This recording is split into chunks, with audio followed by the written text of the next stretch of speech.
हाय दोस्तों, मैं एसएस का स्वागत करता हूं। आज आप लोग के सामने केमिस्ट्री का जो आज चैप्टर नंबर 3 लेकर आए हैं। इसके पहले दो आपको वीडियो डाल चुके हैं। तो दोस्तों, अगर वीडियो अच्छा लगे तो प्लीज लाइक एक जरूर करें और वीडियो को शुरू से अंत तक देखें और अपने दोस्तों के पास अधिक से अधिक शेयर करें। तो आज आप लोग के सामने मैंने नए चैप्टर केमिस्ट्री के लेकर आया हूँ, जिसका नाम है परमाणु द्रव्यमान इकाई, एटॉमिक मास यूनिट। परमाणु द्रव्यमान इकाई तथा मोल संकल्पना और परमाणु संरचना, इसमें 3 टॉपिक मिलाकर एक वीडियो बनेगा। तो दोस्तों, वीडियो को शुरू से अंत तक देखें और आप लोग का अच्छा लगे तो प्लीज लाइक और अधिक से अधिक इस वीडियो को शेयर करें। तो आप बात करते हैं कि दोस्तों, थोड़े से जो इसके पीछे वाला पार्ट का बच गया था मेरा, वाष्पीकरण। वाष्पीकरण क्या होता है? तो द्रव का वाष्प में परिवर्तित होना वाष्पीकरण कहलाता है। आपको एनटीपीसी छोटे छोटे ग्रुप डी इस सब एग्जाम में पूछ देता है कि वाष्पीकरण किसे कहते हैं, या 4 ऑप्शन दे देगा, कह देगा द्रव का वाष्प में डैश होना वाष्पीकरण कहलाता है, फिल इन द ब्लैंक्स में। तो क्या कहलाता है? परिवर्तित होना। तो द्रव का वाष्प के रूप में बदलना ही क्या कहलाता है? वाष्पीकरण कहलाता है। नेक्स्ट बात करते हैं क्वथनांक। क्वथनांक जितना कम होगा उसकी वाष्पन की क्रिया उतना ही अधिक होगी। क्या होगा? अगर क्वथनांक आपका किसी भी चीज का जितना कम रहेगा, अगर उसका वाष्पीकरण करिएगा तो बहुत तीव्र गति से होगा। तो यही कंसेप्ट यहाँ पर, क्वथनांक जितना ही कम होता है उतना अधिक से उतना तेजी से वाष्पन की प्रक्रिया होती है, वाष्पीकरण की प्रक्रिया होती है, वाष्पन की होती है। दाब बढ़ाने पर द्रव की क्वथनांक बढ़ जाता है। आपसे पूछेगा कि दाब बढ़ाने पर द्रव का क्वथनांक क्या होता है? तो बढ़ जाता है। और दाब घटाने पर द्रव का क्वथनांक क्या हो जाता है? तो घट जाता है। आपको दोस्तों एग्जाम में पूछ चुका है कि यदि कोई वस्तु का दाब बढ़ाने पर उसकी द्रव की क्वथनांक क्या होगी? तो क्या होगी? बढ़ जाएगी। कोई द्रव को दाब घटाने पर उसकी द्रव का क्वथनांक क्या हो जाएगी? तो घट जाएगी। बस यही दिमाग में डालिए कि द्रव का अगर दाब बढ़ाया जाएगा तो क्वथनांक क्या हो जाता है? बढ़ जाता है। अगर द्रव की दाब घटाया जाए तो उसकी क्वथनांक क्या हो जाती है? घट जाती है। अभी तक क्लियर समझ में आ गया होगा कि वाष्पीकरण किसे कहते हैं? तो द्रव का वाष्प के रूप में परिवर्तित होना है, बदलना ही वाष्पीकरण कहलाता है। क्वथनांक जितना ही कम होगा वाष्पन की क्रिया उतना ही तीव्र गति से अधिक होगी। अब आता है क्वेश्चन की दाब बढ़ाने पर द्रव की क्वथनांक क्या होती है? तो बढ़ जाती है। द्रव का दाब घटाने पर द्रव का क्वथनांक क्या हो जाती है? घट जाती है। अब हम अपने चैप्टर पर आते हैं दोस्तों, परमाणु द्रव्यमान की इकाई, मोल संकल्पना और परमाणु संरचना के बारे में। तो दोस्तों क्या कहता है कि परमाणु तत्व का वह छोटा से छोटा कण जो किसी भी रासायनिक अभिक्रिया में भाग ले सकता है। परमाणु किसे कहते हैं? तो तत्व का वह छोटा से छोटा कण जो किसी भी रासायनिक अभिक्रिया में भाग ले सकता है, परंतु स्वतंत्र अवस्था में नहीं रह सकता है, उसे हम क्या कहते हैं? परमाणु कहते हैं। आपसे पूछेगा कोई कि परमाणु किसे कहते हैं? तो तत्व का वह छोटा से छोटा कण जो किसी भी रासायनिक अभिक्रिया में भाग ले सकता है परंतु स्वतंत्र अवस्था में नहीं रह सकता है, उसे ही हम परमाणु कहते हैं। अब नेक्स्ट बात करते हैं दोस्तों, आगे बात करते हैं। तो भारत के एक महान ऋषि थे, वो ऋषि कर्णाद थे। कौन थे? कर्णाद थे, जिनके अनुसार सभी पदार्थ अत्यंत सूक्ष्म कण के बने होते हैं, जिसे हम परमाणु कहते हैं।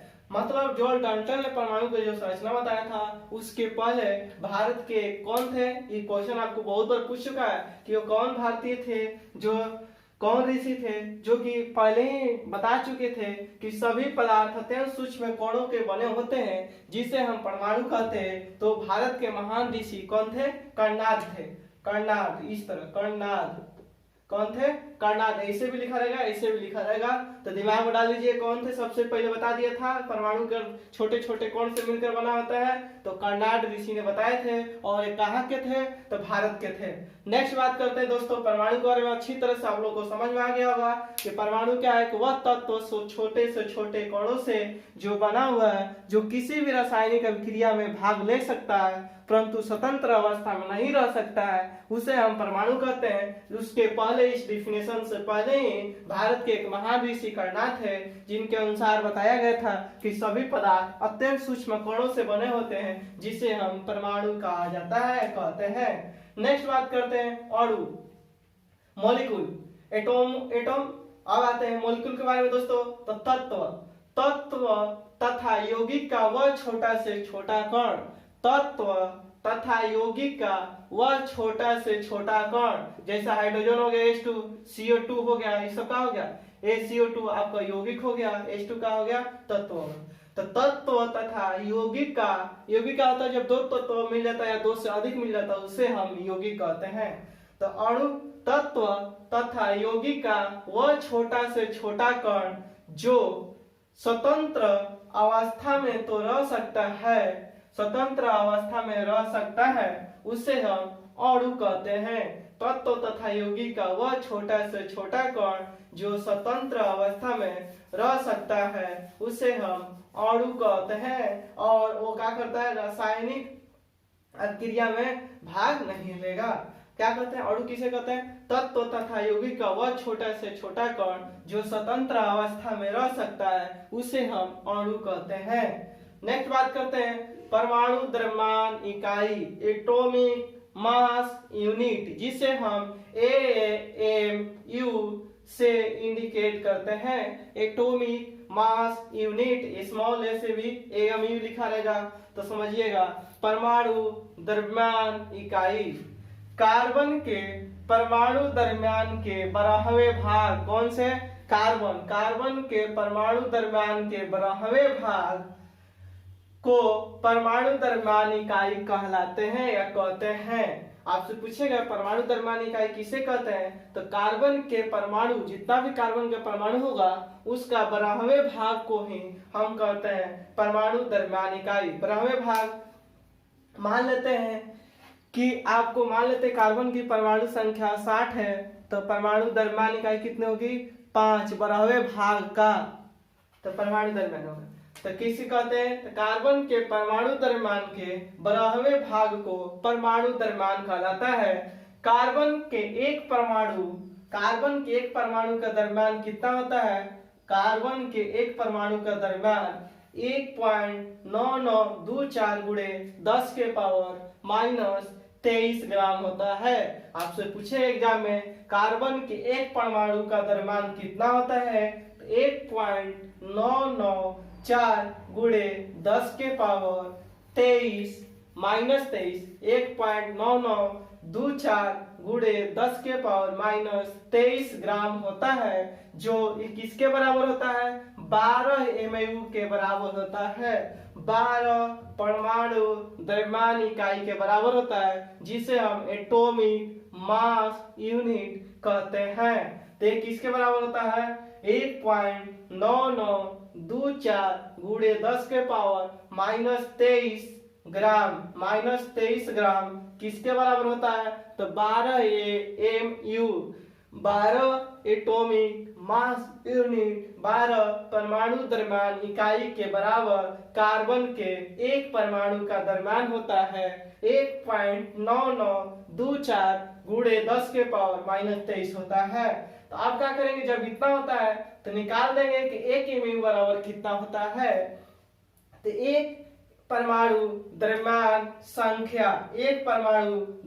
संख्या बराबर क्या करेंगे, कार्बन के एक परमाणु की संख्या बटा में 12 AMU, 12 परमाणु द्रव्यमान संख्या से क्या करेंगे, भाग मार देंगे, तो हमारा एक परमाणु द्रव्यमान इकाई का मान निकलेगा। तो दोस्तों एक कार्बन की परमाणु की द्रव्यमान होता है 1.9924 गुणे 10 के पावर -23 को 12 से भाग मारेंगे तो कितना आएगा 1.6603 गुणे 10 के पावर -24 ग्राम AMU आएगा। AMU आएगा, क्या आएगा?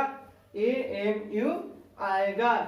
तो अब बात करते हैं दोस्तों कि अब किसे कहते हैं मोल। यानी आपसे एक एमयू बराबर पूछेगा तो कितना होगा 1.6603 गुणे 10 के पावर 24 ग्राम के बराबर होता है। एमयू में पूछेगा तो आप इतना तक बताइएगा कि इतना के बराबर होता है।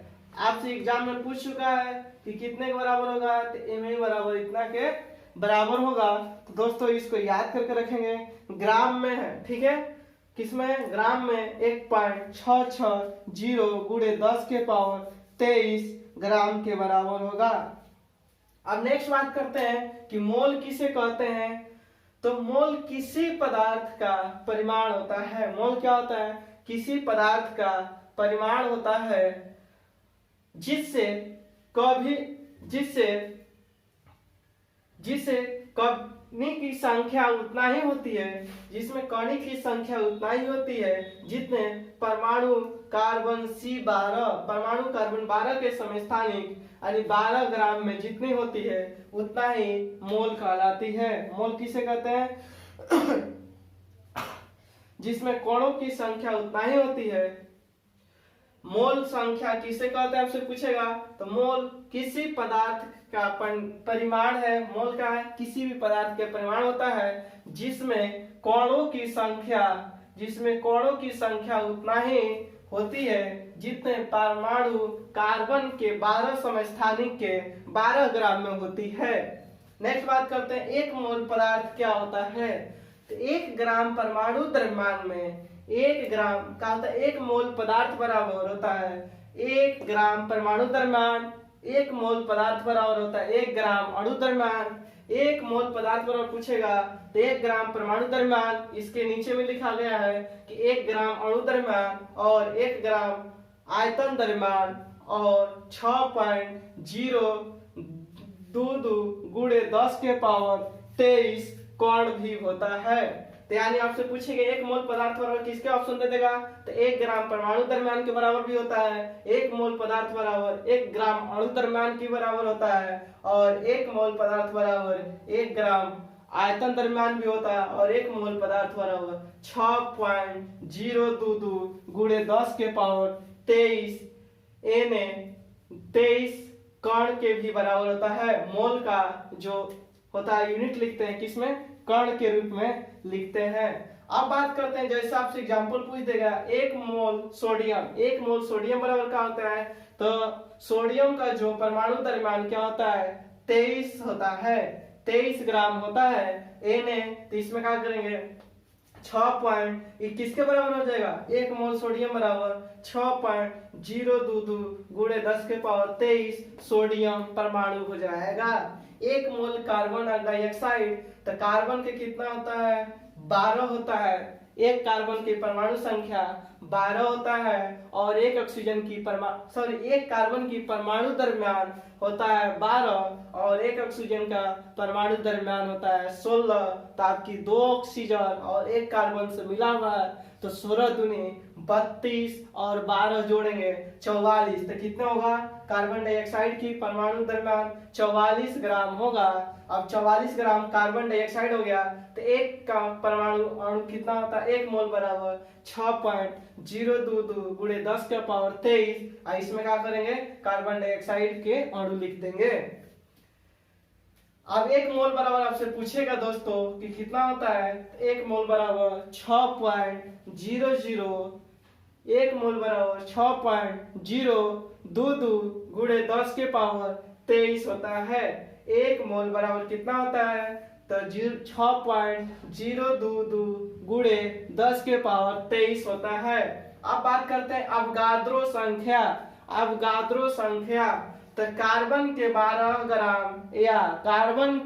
ग्राम या 1 मोल में 6.022 गुणे 10 के पावर 23 परमाणु है और इसी को ही हम कहते हैं 6.022 गुणे 10 के पावर 23 की अवगात छेद जितना होता है 1 मोल को ही हम बोलते हैं अवगाद्रो संख्या, यानी 6.022 गुणे 10 के पावर 23 को ही हम कहते हैं अवगाद्रो संख्या। और अवगाद्रो संख्या को इसे n द्वारा सूचित करते हैं। आपसे पूछेगा 1 मोल बराबर कितना होता है, तो 6.022 गुणे 10 के पावर 23 होता है। अगर यही आपसे पूछेगा कि एक अवगाद्रो की संख्या बराबर कितना होता है, तो 6.022 गुणे 10 के पावर 23 होता है। अगर यही पूछेगा अवगाद्रो को किसे सूचित करते हैं, तो कैपिटल N से सूचित करते हैं दोस्तों। अब बात करते हैं आगे अपना टॉपिक की ओर। तो अब आता है समान ताप दाब पर समान तापमान दाब, समान तापमान दाब NTP। NTP क्या होता है, नॉर्मल टेम्परेचर प्रेशर, NTP। तो NTP पूछेगा तो नॉर्मल टेम्परेचर प्रेशर पर 0 डिग्री सेल्सियस और एक वायु दाब, 0 डिग्री सेल्सियस लिखे हैं तथा एक वायु दाब पर गैस के 1 मोल का आयतन 22.4 लीटर होता है। एक क्वेश्चन आपको बहुत बार एग्जाम में दोस्तों मिल गया होगा देखने पर।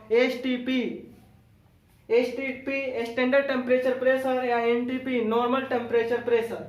करे समान तापमान दाब पर यदि समान तापमान दाब यानी 0 डिग्री सेल्सियस तथा एक वायु दाब हो तो उस पर गैस के जो 1 मोल का आयतन होगा 22.4 लीटर होगा। कन्फर्म याद कर लीजिए, 22.4 लीटर होता है।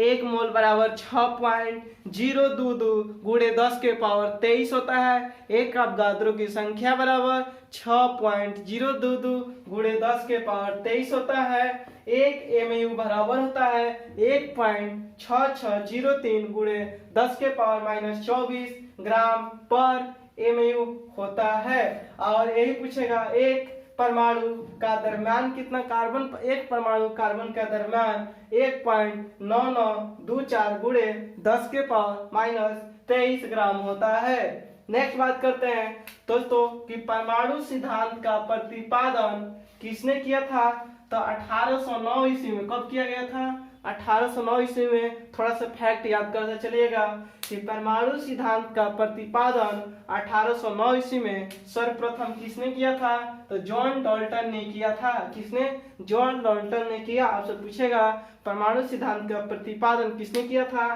तो जॉन डाल्टन ने किया था। कब, तो 1809 ईस्वी में किया गया था। कब, 1809 ईस्वी में परमाणु सिद्धांत का प्रतिपादन जॉन डाल्टन ने किया था। नेक्स्ट बात करते हैं कि तत्व में सबसे छोटा तथा सबसे हल्का परमाणु होता है किसका, हाइड्रोजन का। तत्व में सबसे छोटा तथा सबसे हल्का परमाणु किसका होता है, हाइड्रोजन का होता है। याद कर लें। नेक्स्ट बात करते हैं परमाणु कितने कोणों से मिलकर बना होता है, तो 3 कोणों से मिलकर बना होता है। परमाणु 3 छोटे छोटे कोणों से मिलकर बना होता है। परमाणु कितने, 3 छोटे छोटे कोणों से मिलकर बना होता है। उसमें होता है electron, proton, neutron. Electron, proton, neutron. Electron, proton, neutron से मिलकर क्या बना हुआ है, परमाणु बना हुआ है। जबकि परमाणु के नाभिक में न्यूट्रॉन, प्रोटॉन होता है और परमाणु के चारों ओर चक्कर कौन लगाता है, इलेक्ट्रॉन। तो दोस्तों इसके बारे में और आगे जाएंगे तो उसको आपको पूरा एक्सप्लेन करके बताएंगे, इसका स्ट्रक्चर बना के। अभी थोड़ा से देखते हैं शॉर्ट में। अब बात करते हैं दोस्तों आगे कि इलेक्ट्रॉन क्या होता है, इलेक्ट्रॉन किसे कहते हैं। तो इलेक्ट्रॉन एक ऐसा कण है जिसका द्रव्यमान लगभग किसके बराबर होता है, 0 के बराबर होता है। क्या होता है कि इलेक्ट्रॉन, आपसे पूछेगा इलेक्ट्रॉन का द्रव्यमान कितना होता है, तो 0 होता है। तो इलेक्ट्रॉन एक ऐसा कण है जिसका द्रव्यमान लगभग 0 होता है, जिस पर इकाई ऋण होता है, ऋण आवेश। इलेक्ट्रॉन पर कैसा ऋण आवेश होता है, तो माइनस होता है, ऋण आवेश होता है, इकाई ऋण आवेश यानी नेगेटिव होता है चार्ज। जबकि इसका द्रव्यमान क्या होता है, 0 होता है। अब बात करते हैं दोस्तों, तो इलेक्ट्रॉन की खोज किसने किया था, तो सर्वप्रथम जे थॉमसन कहीं पर लिखा रहता है, कहीं पर थॉमसन लिखा रहता है। जे जे थॉमसन या थॉमसन ने 1897 ईस्वी में, कब 1897 ईस्वी में किए थे। तो इलेक्ट्रॉन पर क्या होता है आवेश, तो नेगेटिव होता है, ऋण आवेश होता है। उसका द्रव्यमान संख्या कितनी होती है, तो शून्य होती है। इलेक्ट्रॉन की खोज किसने किया है, तो जे जे थॉमसन या थॉमसन ने किया है। कब किया गया था इलेक्ट्रॉन की खोज, तो 1897 ईस्वी में किया गया था। नेक्स्ट बात करते हैं कि परमाणु के अंदर एक ऐसा प्रोटॉन, परमाणु के अंदर एक ऐसा प्रोटॉन का एक ऐसा सूक्ष्म कण, क्या है, सूक्ष्म कण, जिसका सापेक्ष द्रव्यमान हाइड्रोजन परमाणु के द्रव्यमान के लगभग बराबर होता है, उसे हम परमाणु कहते हैं।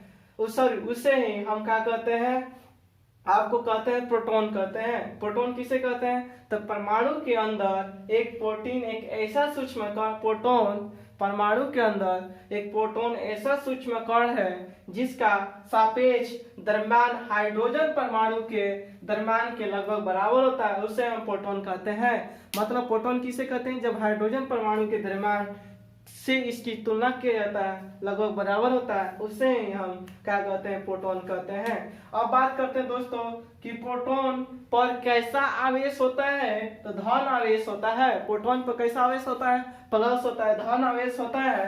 परमाणु में धन आवेश की खोज किसने किया है, आपसे तो पूछ दिया कि प्रोटॉन पर कौन सा आवेश होता है, धन आवेश होता है। लेकिन परमाणु में धन आवेश की खोज किसने किया है, तो गोल्डस्टीन ने किया है। परमाणु में ही तो आपको पाए जाते हैं इलेक्ट्रॉन, न्यूट्रॉन और प्रोटॉन। तो प्रोटॉन उसी में आ गया। तो प्रोटॉन की खोज किसने किया है, तो गोल्डस्टीन ने किया है। तो परमाणु में धन आवेश की खोज किसने किया है, तो गोल्डस्टीन ने किया है। अब बात करते हैं प्रोटॉन की खोज कब किया गया था दोस्तों, तो 1919 ईस्वी में। प्रोटॉन की खोज 1919 ईस्वी में किसके द्वारा, गोल्डस्टीन के द्वारा किया गया था। जबकि इलेक्ट्रॉन की खोज जे जे थॉमसन द्वारा 1897 ईस्वी में किया गया था। अब नेक्स्ट बात करते हैं न्यूट्रॉन। न्यूट्रॉन किसे कहते हैं, तो परमाणु के अंदर न्यूट्रॉन एक ऐसा सूक्ष्म कण है। परमाणु के अंदर न्यूट्रॉन एक ऐसा सूक्ष्म कण है जिसका द्रव्यमान प्रोटॉन के द्रव्यमान के लगभग बराबर होता है। न्यूट्रॉन क्या होता है, तो परमाणु के अंदर न्यूट्रॉन एक ऐसा सूक्ष्म कण है जिसका द्रव्यमान लगभग किसके, प्रोटॉन के द्रव्यमान के बराबर होता है, उसे ही हम क्या कहते हैं, न्यूट्रॉन कहते हैं। न्यूट्रॉन पर कोई आवेश नहीं होता है। न्यूट्रॉन पर कोई आवेश नहीं होता है, या उसको कह सकते हैं न्यूट्रॉन पर आवेश कैसा होता है, उदासीन होता है। न्यूट्रॉन पर कोई आवेश नहीं होता है, अर्थात उदासीन होता है। नेक्स्ट बात करते हैं दोस्तों कि न्यूट्रॉन की खोज किसने किया है, तो चैडविक ने किया है 1932 ईस्वी में। 1932 ईस्वी में किसने किया है इसकी खोज, 1932 ईस्वी में न्यूट्रॉन की खोज चैडविक ने किया है। तो तो बात करते हैं, हम इसके पहले देख लीजिए, इलेक्ट्रॉन के बारे में समझ लिए, प्रोटॉन के बारे में समझ लिए, न्यूट्रॉन के बारे में समझ लिए। न्यूट्रॉन का कब खोज हुआ था, 1932 ईस्वी में हुआ था, तो इसके बारे में देख लिए। तो दोस्तों अब आता है कि न्यूट्रॉन में कौन सा कण होता है, तो उदासीन कण होता है। जिस तरह इलेक्ट्रॉन में ऋण आवेश कण होता है, उसी तरह प्रोटॉन में धन आवेश कण होता है, उसी तरह न्यूट्रॉन में कौन सा कण होता है, उदासीन कण होता है।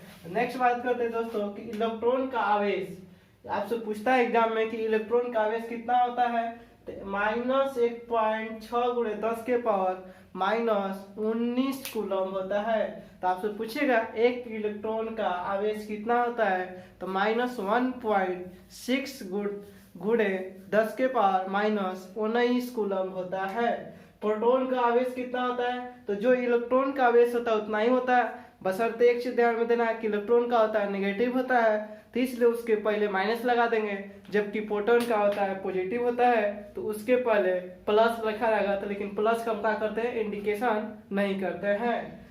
तो प्रोटॉन की खोज कितना, प्रोटॉन का आवेश कितना होता है, 1.6 गुणे 10 के पावर -19 कूलम होता है। इसी तरह न्यूट्रॉन का आवेश होता है, तो न्यूट्रॉन उदासीन होता है, और न्यूट्रॉन का आवेश का होता है शून्य होता है। न्यूट्रॉन का आवेश का होता है शून्य होता है। अब बात करते हैं कि मूल कण प्रति कण मूल प्रतिकण आवेश तथा इन सब के बारे में फिर देखेंगे। तो जो छोटा छोटा इस पर आवेश कितना होता है इसके बारे में समझेंगे। तो अब क्या करते हैं कि देख लें कि इलेक्ट्रॉन न्यूट्रॉन प्रोटॉन पर आवेश देखनी है कि कितना होता है। तो इलेक्ट्रॉन पर आवेश का जो चार्ज होता है -1.6 गुणे 10 के पावर -19 कूलम होता है, जबकि प्रोटॉन का आवेश होता है 1.6 गुणे 10 के पावर -19 कूलम होता है। न्यूट्रॉन का आवेश 0 होता है, 0 होता है। अब देखेंगे मूल कण, उसके बाद प्रतीक, फिर उसके बाद आवेश, फिर उसके बाद द्रव्यमान ग्राम में, फिर उसके बाद द्रव्यमान देखेंगे AMU एटॉमिक मास यूनिट, मतलब परमाणु द्रव्यमान इकाई में देखेंगे। तो बात होता है कि मूल कण कितने होते हैं। तो 3 होते हैं हमारे नाभिक में। नाभिक के अंदर में पूछेगा मूल कणों की कण की संख्या 2, और नाभिक के बाहर साइड में जो घूमते रहता है चारों ओर तो वो 1 होता है। तो नाभिक कितने, तो ये जो तुम्हारा परमाणु भाई दोस्त बना हुआ है 3 चीजों से, इलेक्ट्रॉन प्रोटॉन न्यूट्रॉन, तो वही मूल कण कितना होगा, 3 होगा। और मूल कण कौन सा है, एक इलेक्ट्रॉन है। इलेक्ट्रॉन का जो प्रतीक होता है -e पावर -1 होता है, -e पावर -1 होता है, जो किसका, इलेक्ट्रॉन का प्रतीक। और आवेश का होता है इलेक्ट्रॉन का -1 होता है। इलेक्ट्रॉन का होता है आवेश -1 होता है। और इसकी द्रव्यमान पूछेगा इलेक्ट्रॉन का ग्राम में, तो 9.1 गुणे 10 के पावर -28 ग्राम होता है। एक इलेक्ट्रॉन का द्रव्यमान ग्राम में कितना होता है, तो 9.1 गुणे 10 के पावर -28 ग्राम होगा। यही केजी में पूछेगा तो 9.1 गुणे 10 के पावर -31 केजी, पावर में 3 बढ़ जाएगा। तो केजी याद करेंगे, ग्राम में भी, दोनों तरीके से बात करते हैं। अब द्रव्यमान क्या होगा इसका एटॉमिक मास यूनिट में, तो 0.000548 0.000548 जो कि इलेक्ट्रॉन का mu होता है। तो इलेक्ट्रॉन का प्रतीक -1 के -1 e पावर -1, आवेश माइनस, द्रव्यमान 9.1 गुणे 10 के पावर -28 ग्राम, और mu पूछेगा तो 0.000548 प्रोटॉन दूसरा मूल कण हो गया। प्रोटॉन 1p1 से इंडिकेट करते हैं प्रोटॉन को। प्रोटॉन पर कैसा आवेश होता है, तो प्लस होता है, धन आवेश होता है। और उसकी द्रव्यमान कितना होता है, तो 1.6726 गुणे 10 के पावर 24 ग्राम होता है। क्या होता है, 24 ग्राम होता है। और किस चीज में होता है, तो माइनस में होता है। 1.6726 गुणे 10 के पावर -24 ग्राम होता है। और mu 1.007335 और उसमें 0.005486 इलेक्ट्रॉन में। प्रोटॉन में 1.007335। बात करते हैं न्यूट्रॉन। न्यूट्रॉन का जो संकेत होता है, प्रतीक होता है 0n⁻1 0n⁻1 और आवेश कितना होता है 0। और इसकी द्रव्यमान संख्या, इसमें क्या होता है 29 होता है, इसमें 4 हो जाता है। तो यानी प्रोटॉन में 1.672 और इसमें 1.674 गुणे 10 के पावर -24 ग्राम। और केजी में पूछेगा तो 1.6749 गुणे 10 के पावर -27 केजी होता है। और इसका द्रव्यमान mu में 1.00874 होता है। अब बात करते हैं दोस्तों रदरफोर्ड का नाभिकीय सिद्धांत। नाभिक के बारे में किसने बताया था, तो रदरफोर्ड ने दिया था। कब, 1911 ईस्वी में रदरफोर्ड ने अब इसको क्या चीज, नाभिकीय सिद्धांत के बारे में बताया था। और इसका नाम था लॉर्ड रदरफोर्ड। रदरफोर्ड द्वारा किए गए इस प्रयोग को रदरफोर्ड का प्रकीर्णन प्रयोग भी कहा जाता है। रदरफोर्ड का प्रकीर्णन प्रयोग कब दिया था, तो 1911 ईस्वी में। चाहे रदरफोर्ड का नाभिकीय सिद्धांत कब दिया था, तो 1911 ईस्वी में। अब आता है क्वांटम सिद्धांत। तो क्वांटम सिद्धांत 1901 ईस्वी में दिया गया था। किसके द्वारा, मैक्स प्लैंक द्वारा क्वांटम सिद्धांत दिया गया था। और बताया था कि E बराबर एच वी, E का होगा क्वांटम की ऊर्जा होगी और भी क्या होगा, विकिरण की कंपनवृत्ति होगी। आवृत्ति का सीपीएस में पहले हम लोग प्रयोग करते थे, बताया जाता था यूनिट, और भी होगा प्लांक, एच होगा प्लांक की स्थिरांक। तो क्वांटम सिद्धांत ई बराबर एच भी कब दिया गया था, तो 1901 ईस्वी में दिया गया था। किसके द्वारा, तो मैक्स प्लैंक द्वारा दिया गया था। नेक्स्ट बात करते हैं दोस्तों परमाणु क्रमांक या परमाणु संख्या। यदि कहीं पर परमाणु क्रमांक लिखा रहेगा या परमाणु संख्या लिखा रहेगा तो दोनों का मतलब एक होता है, और जो हमारा आवर्त सारणी है वो किस पर, आधुनिक आवर्त सारणी परमाणु क्रमांक या परमाणु संख्या के ऊपर ही निर्भर करता है। उसी आधार पर हम लोग तत्व का वर्गीकरण किए हैं, तो उसको आगे हम पढ़ाएंगे।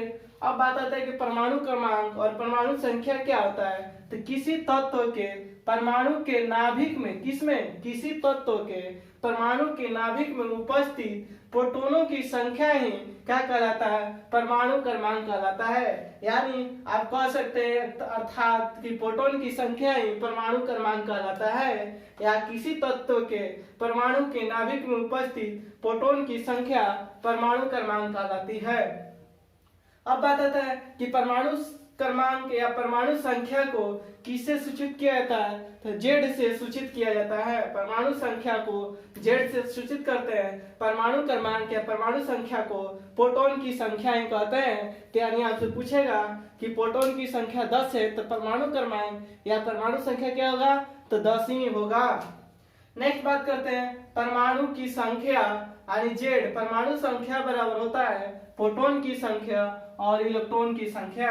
यानी आपसे परमाणु संख्या 5 दिया हुआ है, पूछेगा इलेक्ट्रॉन की संख्या कितनी होगी, तो 5 ही होगी। प्रोटॉन की संख्या भी कितनी होगी, 5। यानी परमाणु संख्या, प्रोटॉन की संख्या, इलेक्ट्रॉन की संख्या तीनों आपस में बराबर होती है। नेक्स्ट बात करते हैं हाइड्रोजन परमाणु के नाभिक में सिर्फ एक प्रोटॉन होता है। हाइड्रोजन परमाणु के नाभिक में कितने प्रोटॉन होता है, तो एक प्रोटॉन होता है। हाइड्रोजन की परमाणु संख्या कितनी होती है, 1। हाइड्रोजन की परमाणु संख्या 1 होती है, इसलिए हाइड्रोजन की परमाणु में प्रोटॉन की संख्या कितनी होती है, 1 होती है। और इलेक्ट्रॉन की संख्या पूछेगा तो 1 होगा। कार्बन परमाणु के नाभिक में 6 प्रोटॉन होते हैं, तो कार्बन की परमाणु संख्या कितनी होती है, 6। अगर कार्बन के नाभिक में प्रोटॉन की संख्या 6 हो गया तो कार्बन की परमाणु संख्या भी कितनी होगी, 6। या कार्बन की परमाणु संख्या 6 है तो प्रोटॉन की संख्या भी कितनी होगी, 6। क्योंकि आपको बताया जब गया है कि परमाणु संख्या या परमाणु क्रमांक बराबर प्रोटॉन की संख्या बराबर इलेक्ट्रॉन की संख्या होती है। अब बात करते हैं दोस्तों द्रव्यमान संख्या। द्रव्यमान संख्या मास नंबर, एटॉमिक नंबर के बारे में देख लिए। अब आता है मास नंबर। तो किसी तत्व के परमाणु के नाभिक में उपस्थित प्रोटॉन और न्यूट्रॉन की संख्या का योगफल। किसी भी तत्व के परमाणु के नाभिक में यदि न्यूट्रॉन और प्रोटॉन दोनों का जो योग होता है उसे ही हम परमाणु संख्या द्रव्यमान संख्या कहते हैं। तो किसी तत्व के परमाणु के नाभिक में उपस्थित प्रोटॉन और न्यूट्रॉन की संख्या का योगफल को उस परमाणु का द्रव्यमान संख्या कहते हैं। यानी द्रव्यमान संख्या को हम लोग किसे इंडिकेट करते हैं, तो द्रव्यमान संख्या को हम ए से इंडिकेट करते हैं। यानी ए बराबर आपको कोई पूछेगा क्या होता है, तो P प्लस N होता है। यानी प्रोटॉन की संख्या प्लस न्यूट्रॉन की संख्या बराबर होता है द्रव्यमान संख्या। अब बात करते हैं दोस्तों आगे में। इसके पहले हम छोड़ दिए थोड़ा सा दोस्तों, यहाँ पर भी क्लियर कर लेंगे कि आपको पहले बता चुके इलेक्ट्रॉन की खोज किसने किया है, जे थॉमसन ने किया है। प्रोटॉन की खोज किसने, गोल्डस्टीन ने। और जेम्स चैडविक ने किसका, न्यूट्रॉन की खोज किया था। और ये कब 1932 ईस्वी में जेम्स चैडविक ने किया था न्यूट्रॉन की खोज, और 1919 ईस्वी में गोल्डस्टीन ने किया था प्रोटॉन की खोज, और 1897 ईस्वी में न्यूट्रॉन की खोज किया गया था। तो दोस्तों ये थोड़ा सा ईस्वी ध्यान में देखेंगे। अब आते हैं आगे अपना बढ़ते हैं। तो द्रव्यमान संख्या बराबर क्या होता है, प्रोटॉन की संख्या प्लस न्यूट्रॉन की संख्या, न्यूक्लियनों की कुल संख्या, इसको बोलते हैं न्यूक्लियनों की भी कुल संख्या। यानी आपसे अगर ये याद रहेगा कि द्रव्यमान संख्या बराबर न्यूट्रॉन प्लस प्रोटॉन, तो आपसे अगर आपको निकालना रहेगा न्यूट्रॉन की संख्या तो क्या करेंगे, न्यूट्रॉन की संख्या निकलना रहेगा, तो द्रव्यमान संख्या माइनस प्रोटॉन की संख्या, द्रव्यमान संख्या माइनस। तो अब क्या होगा कि Z बराबर 11, तो 11 n है। Z क्या हो गया यहाँ पे परमाणु संख्या और A क्या है द्रव्यमान संख्या। तो P का मान निकालना है प्रोटॉन की संख्या, तो प्रोटॉन की संख्या ये परमाणु संख्या हो गया यानी 11। E की संख्या मतलब प्रोटॉन की संख्या इलेक्ट्रॉन की संख्या होगा 11। न्यूट्रॉन की संख्या निकालने के लिए क्या करेंगे, द्रव्यमान संख्या माइनस प्रोटॉन की संख्या, तो 23 माइनस 11 बराबर 12। 3Li7 माने 3 लिथियम हो गया और